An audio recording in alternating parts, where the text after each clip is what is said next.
السلام علیکم ورحمۃ اللہ وبرکاتہ۔ محترم بزرگوں، دوستوں، عزیز ساتھیوں اور پیاری ماں بہنوں، بہت سارے دوستوں کے سوالات آئے ہیں۔ انشاءاللہ آج کی مجلس میں ان سوالوں کے جوابات دینے کی کوشش کی جائے گی۔ سب سے پہلا سوال علی بھائی نے کیا ہے، کہتے ہیں کہ اگر ہم اپنے جسم کے جو زائد اور غیر ضروری بال ہوتے ہیں ان بالوں کو پرماننٹ لیزر سے صاف کر دے، اس طرح کہ دوبارہ جسم کے اس حصے پر یعنی زیر ناف اور بغل کے جو بال ہوتے ہیں دوبارہ وہاں پر نہ اگ سکے، تو ایسی صورت میں گناہ تو لازم نہیں آتا۔ دیکھیے، مردوں کے لیے جہاں پر بہت ساری چیزوں کے ساتھ بالوں کی صفائی کی اجازت ہے، وہاں پر لیزر ٹریٹمنٹ سے بھی بالوں کی صفائی کرنے کی گنجائش ہے، لیکن آپ کو یاد رکھنا چاہیے کہ اگر اس طرح کا ٹریٹمنٹ کیا جائے وہاں پر قدرتی طور پر بال ہی نہ اگے اور جلد کو نقصان پہنچے، تو ایسی صورت کا اپنانا گناہ سے خالی نہیں، اس سے بچنا ضروری ہے۔ ہاں، اگر کوئی ٹریٹمنٹ ایسا ہے جس کی وجہ سے بال نہیں اگتے ہیں اور وہاں پر جلد کو کوئی اثر بھی ہوتا نہیں ہے، اس پر کوئی سائیڈ ایفیکٹ ہوتا نہیں ہے، تو پھر ایسی صورت میں اس ٹریٹمنٹ کے کرنے کی گنجائش ہے۔ اگلا سوال کرتے ہیں، کہتے ہیں کہ فجر کی نماز کے لیے اٹھنے کے بعد صرف وضو کر کے نماز ادا کرنا کافی ہے یا پھر برش کا استعمال کرنا بھی ضروری ہوتا ہے؟ جی بالکل نہیں، برش کا استعمال کرنا ضروری نہیں ہے نماز کے صحیح ہونے کے لیے، لیکن اگر آپ اپنے دانتوں اور منہ کی صفائی کے لیے ٹوتھ پیسٹ اور برش کا استعمال کرتے ہیں تو اس کی گنجائش ہے، البتہ ضروری نہیں ہے۔ اس سے بہتر کام یہ ہے کہ آپ وضو سے پہلے اور فجر کی نماز کے لیے جس وقت آپ بیدار ہوتے ہیں تو مسواک کر لیا کریں۔ یہاں پر دو فائدے حاصل ہوں گے۔ پہلا فائدہ تو یہ کہ آپ کا منہ صاف ہو جائے گا، منہ کی جو بدبو ہے وہ ختم ہو جائے گی، دانت صاف ہو جائیں گے، اور دوسرا فائدہ یہ ہے کہ سنت کی ادائیگی بھی ہو جائے گی۔ نبی کریم صلی اللہ علیہ وسلم نے مسواک کی بہت ساری فضیلتیں بیان فرمائی ہے، اور آپ صلی اللہ علیہ وسلم کی عادت شریفہ کثرت سے مسواک استعمال کرنے کی تھی، تو اگر آپ مسواک کا استعمال کرتے ہیں تو یہاں پر بہت سارے فائدے حاصل ہوں گے۔ دوسرا سوال ایک صاحب نے کیا ہے، کہتے ہیں مفتی صاحب، اگر کپڑے پر منی لگ کر سوکھ جائے اور ہم اس کپڑے پر صابن لگا کر 3 مرتبہ اچھی طرح دھو ڈالیں اور نچوڑے نہیں، تو کیا ایسی صورت میں ہمارے وہ کپڑے پاک ہو جائیں گے، جبکہ ہمیں یقین ہو چکا ہے کہ کپڑے پر نجاست نہیں ہے؟ دیکھیے، آپ نے جو سوال کیا ہے اس کے جوابات کی بہت ساری شقیں ہیں۔ پہلی شق تو یہ ہے کہ کپڑے میں جو نجاست لگی ہے اگر وہ دکھائی دینے والی نجاست نہیں ہے، یعنی ایسی نجاست نہیں ہے جس کا جسم ہوتا ہے جیسے پیشاب وغیرہ، تو پھر کپڑے کو 3 مرتبہ دھونا اور ہر مرتبہ نچوڑنا اور تیسری مرتبہ اپنی بھرپور طاقت سے خوب نچوڑنا ضروری ہوتا ہے، اس کے بغیر کپڑے پاک ہونے والے نہیں ہیں۔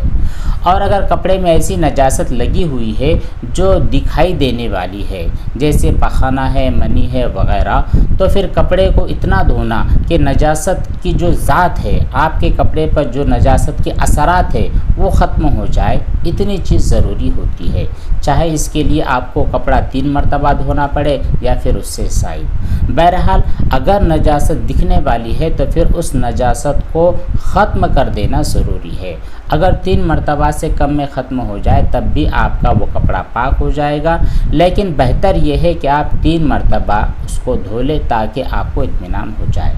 اور اپنی جو طاقت ہوتی ہے، اپنے ہاتھ کی جو طاقت ہوتی ہے، اس طاقت سے نچوڑنے کا مطلب یہ ہے کہ آپ اس قدر نچوڑے کہ پانی کا ٹپکنا بند ہو جائے۔ پھر اگر کوئی دوسرا بندہ آ کر نچوڑتا ہے اور اس کی طاقت سے اور زیادہ پانی نکلتا ہے تو پھر یہاں پر آپ کے حق میں وہ کپڑا پاک ہو چکا ہے۔ تو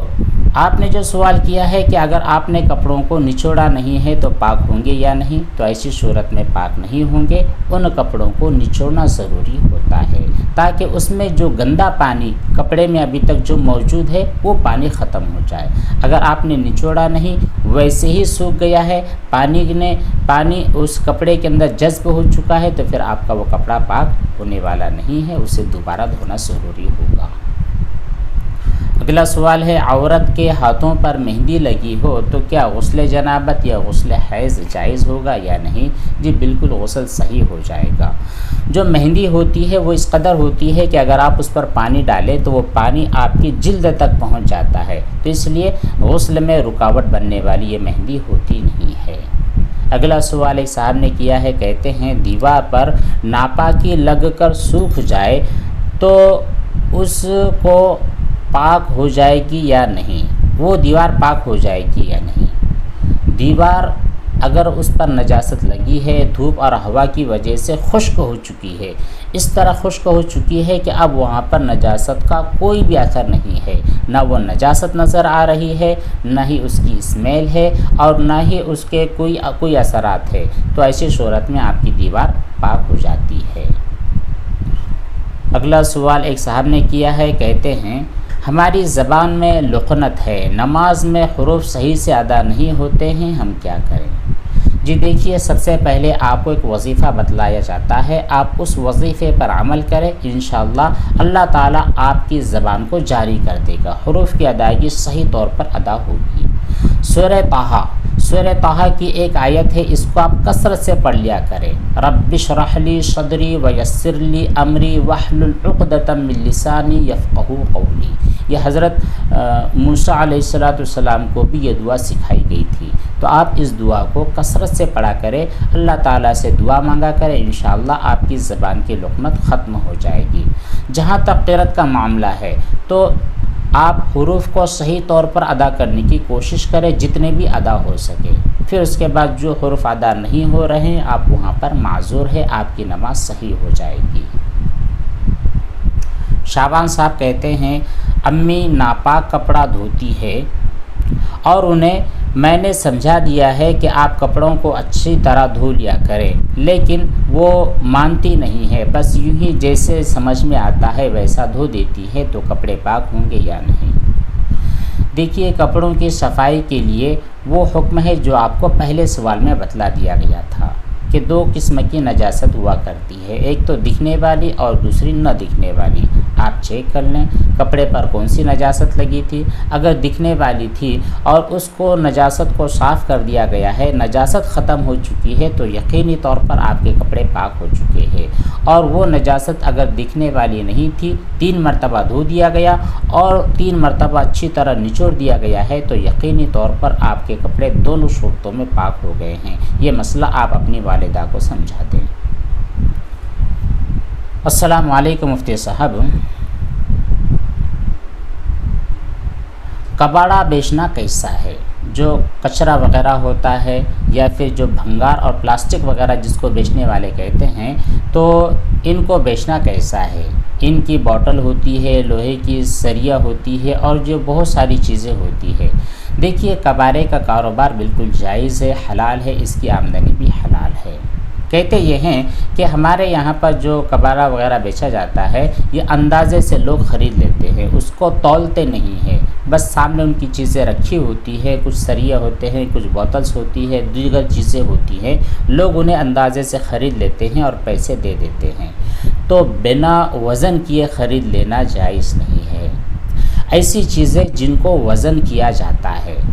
جو چیزیں وزن کی جانے والی ہے، ان کو خریدنے اور بیچنے کے لیے وزن کرنا ضروری ہے، تبھی آپ کا خریدنا اور بیچنا صحیح ہوگا۔ اسی طرح جو چیزیں عددی ہوتی ہے، جن کی تعداد ہوتی ہے 1 2 3، اس طرح عدد کے ذریعے بیچی جاتی ہے، جیسے بوتل وغیرہ، تو یہاں پر عدد کے ذریعے بیچنا اور خریدنا جائز ہوگا۔ اور جو چیز ناپ کی جاتی ہے، یعنی اس کو لیٹر ہوا کرتا ہے، ملی لیٹر ہوتا ہے، تو اس کو لیٹر کے ذریعے خریدنا اور بیچنا ضروری ہوتا ہے۔ اگر آپ نے صرف اندازاً ان کی چیزوں کی خرید و فروخت کی تو اس طرح کی بے درست نہیں ہے۔ آپ کے یہاں پر جو کباڑی والے آتے ہیں، آپ انہیں کہہ دیں کہ نہیں، ہم جو بھی چیز بیچیں گے وہ تول کر یا پھر ناپ کر یا پھر عدد کے ذریعے ہی بیچیں گے۔ اگلا سوال ایک صاحبہ کا ہے، کہتی ہے السلام علیکم، اکثر مرد حضرات باہر پیشاب وغیرہ کرتے ہیں کافی لمبا سوال ہے۔ ان کے سوال کا خلاصہ یہ ہے کہ مرد احباب باہر پیشاب وغیرہ کرتے ہیں، انہیں لگتا ہے کہ شاید وہ لوگ اہتمام اور احتیاط کے ساتھ نجاستوں کی صفائی نہیں کرتے ہیں، پھر گھر میں آ جاتے ہیں، گاڑیوں کو چھوتے ہیں اور دیگر بہت ساری چیزوں کو چھوتے ہیں، تو کیا اب ہمیں تمام چیزوں کی صفائی کرنی ضروری ہوگی؟ کیونکہ جہاں جہاں ان کے ہاتھ لگے ہیں ہمیں وہاں پر یقینی طور پر نجاست کا علم بھی نہیں ہے اور نہ ہی کوئی شک و شبہ ہے، تو ایسی صورت میں ہم کیا کریں؟ جی بالکل ٹینشن لینے اور گھبرانے والی بات نہیں ہے۔ یقین رکھنا چاہیے کہ جو بھی مسلمان ہے وہ انشاءاللہ صفائی اور پاکی کا بہت زیادہ اہتمام کرتا ہوگا۔ پھر بھی اگر کسی چیز پر آپ کو علم الیقین حاصل ہو جائے کہ اب یہاں پر نجاست لگی ہے، تو پھر ایسی صورت میں ان چیزوں کی صفائی کا اہتمام کرنا ہے۔ اگلا سوال ہے، مفتی صاحب لوہے کی جو چیز ہوتی ہے پانی جذب نہیں کرتی ہے، اگر اس پر کسی نے ناپاک کپڑے سکھا دیے ہیں، پھر بعد میں وہ جو لوہے کی سریا ہے یا لوہے کی تار ہے وہ سوکھ گئی ہے، تو پھر ایسی صورت میں ہم اس پر دوبارہ پاک کپڑے سکھا سکتے ہیں یا نہیں؟ وہ تار اس قسم کی ہے کہ اس پر آپ نے نجاست لگا دی تھی یا اس پر نجاست گر گئی تھی، آپ نے اس نجاست کو صاف نہیں کیا، چاہے وہ پانی تھا یا اور کوئی دوسری چیز تھی، آپ کو دوبارہ وہاں پر پاک کپڑے سکھانے ہیں، تو پہلی کوشش آپ کو یہ کرنی چاہیے کہ اس تار کو صاف کر دے پانی کے ذریعے، یا پھر کوئی کپڑا لے اس کو گیلا کر لے اور اس کے ذریعے اس تار کو اچھی طرح صاف کر دے، اس طرح کہ اب اس کے اوپر کوئی بھی نجاست باقی نہ رہے، یعنی نجاست کا کوئی اثر باقی نہ رہے۔ لیکن اگر آپ نے صاف ستھرا نہیں کیا، ویسے ہی دوبارہ پاک کپڑے آپ نے اس پر سکھا دیے ہیں، تو دیکھنا ہوگا سکھانے کی وجہ سے آپ کے کپڑے کی جو تری تھی وہ تری اس تار میں چلی گئی، پھر اس تار گیلے ہونے کے بعد اس کے اندر کی جو نجاست تھی واپس سے تر ہو کر آپ کے کپڑے میں آ گئی ہے، تب کہیں جا کر آپ کا وہ کپڑا ناپاک ہوگا، یوں ہی ناپاک نہیں سمجھا جائے گا۔ حافظ محمد سلیم صاحب کہتے ہیں، السلام علیکم مفتی صاحب، کیا زمزم کا پانی یا پھر دم کیا ہوا پانی بورنگ میں ڈال سکتے ہیں یا نہیں؟ جی برکت کے لیے اور پانی کو بڑھانے کی نیت سے یا اس پانی کے اندر برکت حاصل ہو جائے اس قسم کی نیت سے اگر آپ بورنگ میں یا پھر اپنے کنویں کے اندر زمزم کا پانی ڈالتے ہیں تو ایسی صورت میں کوئی گناہ ہوتا نہیں ہے، ڈالنا بالکل جائز اور حلال ہے۔ یہ تھے چند سوالات اور ان کے جوابات جو آپ کی خدمت میں آج کی نشست میں پیش کیے گئے ہیں۔ اب جو سوالات باقی ہیں انشاءاللہ اگلی نشست اور اگلے ایپیسوڈ میں بیان کیے جائیں گے۔ آپ تمام احباب سے دعاؤں کی خصوصی درخواست ہے۔ السلام علیکم ورحمۃ اللہ وبرکاتہ۔